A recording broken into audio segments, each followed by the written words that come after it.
Episode 10। Yashraj जी से मुलाकात। उन लोगों ने जब रिया की ये हालत देखी तो उन्हें समझ नहीं आया कि उसे अचानक क्या हो गया। चिंता से डॉक्टर जल्दी से उसके पास जाने लगी तो रिया तुरंत बेड के दूसरी साइड से नीचे उतरी। उसने डॉक्टर को देखकर कहा, तुम मेरे पास मत आना, मैं तुम्हें खुद को हाथ नहीं लगाने दूंगी, मैं फिर से वो सब नहीं करोगी। वो एक कोने में बैठ गई और अपना चेहरा अपने दोनों पैरों को बीच छिपाकर खुद में ही बड़बड़ाने लगी। उसके दिमाग में अपने पास्ट की बुरी यादें घूम रही थी। उसे यही लगा कि उसकी सारी मेहनत ऐसे ही चली गई। वो एक बार फिर उन लोगों के बीच फंस चुकी है जिससे वो पैनिक कर रही थी। तभी किसी ने प्यार से रिया के सर पर अपना हाथ रखा। जिसने उसके सिर पर हाथ रखा वो कोई और नहीं, यक्षराज सिन्हा थे। वो एक रिटायर्ड मिलिट्री ऑफिसर है। उनकी फैमिली पूर्वजों से मिलिट्री में रही है और वो भी मिलिट्री में प्रमुख थे। उनकी एक स्ट्रॉन्ग पर्सनालिटी है। वही उनके साथ जो है वो उनका बटलर शाम है। वो लगभग 40 साल से उनके साथ है और उनका सबसे भरोसेमंद आदमी भी। आज सुबह जब वो वॉक पर गए थे तो उनके डॉग को रिया मिली। जब उन्होंने रिया की हालत देखी तो वो उसे अपने साथ घर ले आए। अब जब उसे होश आ गया तो वो उससे बात करना चाहते थे, पर रिया का पैनिक करना उन्हें समझ नहीं आया। कुछ सोचकर वो उसके पास गए और उसके सर पर प्यार से हाथ फेराने लगे। अपने सर पर किसी के प्यार भरे स्पर्श को महसूस कर रिया ने धीरे से ऊपर देखा। इस वक्त उसकी प्यारी आंखों में भी थे। वो अपनी मासूम आंखों से सामने के इंसान को देख रही थी। तभी उसने देखा कि उस इंसान ने उसके हाथ में कुछ रखा है। वो एक गन थी। वो बोला, अगर कोई तुम्हें परेशान करे तो तुम उसे इससे मार देना। ये कहते वक्त उसके चेहरे पर कोई इमोशन नहीं थे। जब रिया ने सुना कि वो उसे दर्द देने वालों को इस गन से मार सकती है तो पहले तो उसे हैरानी हुई। फिर उसने अपने कैप्टे हाथों से उस गन को पकड़ा। वो एक टक गन को देखे जा रही थी। फिर उसने उस सामने के आदमी को देखकर अपनी कोमल आवाज में पूछा, क्या सच में मैं इससे उन सब को मार सकती हूँ? ये कहते वक्त उसकी आंखों में एक उम्मीद थी और उसके होठों पर एक प्यारी मुस्कान। वो तो अपना रोना भी भूल गई।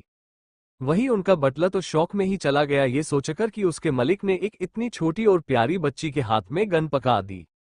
उसने सोचा, क्या मालिक को एक बच्ची से प्यार से बात नहीं करनी चाहिए जिससे वो शांत हो सके और रोना बंद करे? लेकिन इस आदमी ने तो सीधे उसे गन पकड़ा दी। अगर उसे बच्ची को कुछ देना था तो एक बड़ी चॉकलेट देता। इस आदमी को तो बच्ची से बात करना भी नहीं आता, खड़ूस कहीं का। वो यही सोच रहा था कि उसने उस बच्ची की आवाज सुनी जो किसी को मारना चाहती थी, जिससे उसे एक बड़ा झटका लगा। उसने सोचा, क्या ये एक 10 साल की बच्ची है? आजकल के बच्चे कब से इतने बोल्ड हो गए? यही हाल उस डॉक्टर का भी था। जब पहले उस डॉक्टर ने रिया का इलाज किया तो उसे उस हालत में देखकर उसे बुरा लगा कि इतनी प्यारी बच्ची को कितना दर्द हो रहा होगा। उसकी नजर तो उससे हटी नहीं थी। उसने कभी इतनी खूबसूरत बच्ची नहीं देखी जो बिल्कुल एक डॉल की तरह हो। यही वजह थी कि उसने उसके होश में आने तक यहाँ रुकने पर जोर दिया। जब रिया ने उसे देखकर पैनिक किया तो उसकी हालत डॉक्टर को बहुत दुख हुआ, लेकिन अब उसकी बात सुनकर वो बहुत हैरान थी। वही दूसरों के ख्यालों से अनजान रिया तो बस उस गन को देखे जा रही थी। उसे लगा कि यही है जो उसे चाहिए था। अब कोई भी उसे कोठे में नहीं ले जाएगा और ना ही नेहा उसके साथ वो सब कर पाएगी। अब तो वो उन लोगों से अपना बदला भी लेगी। अगर कोई उसे परेशान करे तो वो उसे मार भी सकती है।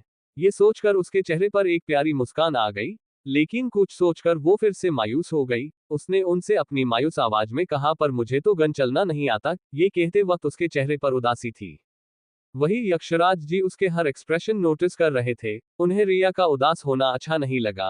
उन्होंने उसे कहा, मैं हूं ना, मैं तुम्हें गन चलाना सिखाऊंगा, मैं तुम्हें फाइट करना भी सिखा सकता हूँ, क्या तुम मुझसे सीखना चाहोगी? उनकी बात से रिया बहुत खुश हुई। उसने सोचा अब वो गन चलाना और फाइट करना भी सीख सकती है। अगर पिछले जीवन में उसे ये सब आता तो रास्ते पर कोई उसे परेशान नहीं करता।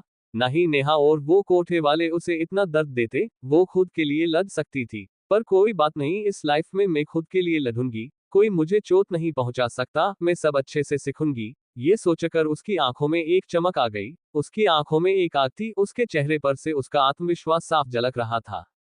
अपनी चमकती आंखों से वो बोली, क्या सच में आप मुझे ये सब सिखाएंगे? क्या मैं भी गन चला सकती हूँ और फाइट भी कर सकती हूँ? बिल्कुल, मैं तुमसे झूठ क्यों बोलूंगा, मैं सच में तुम्हें ये सब सिखा सकता हूँ।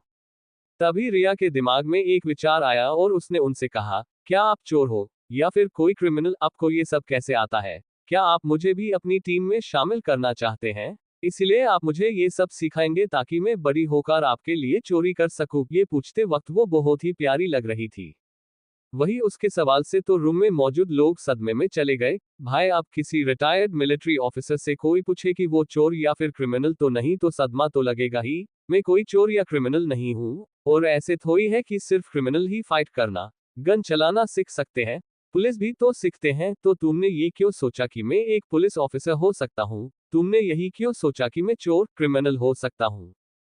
यक्षराज जी सच में जानना चाहते थे कि उस बच्ची के साथ उन्होंने ऐसे भी क्या कर दिया कि वो उन्हें एक क्रिमिनल समझने लगी।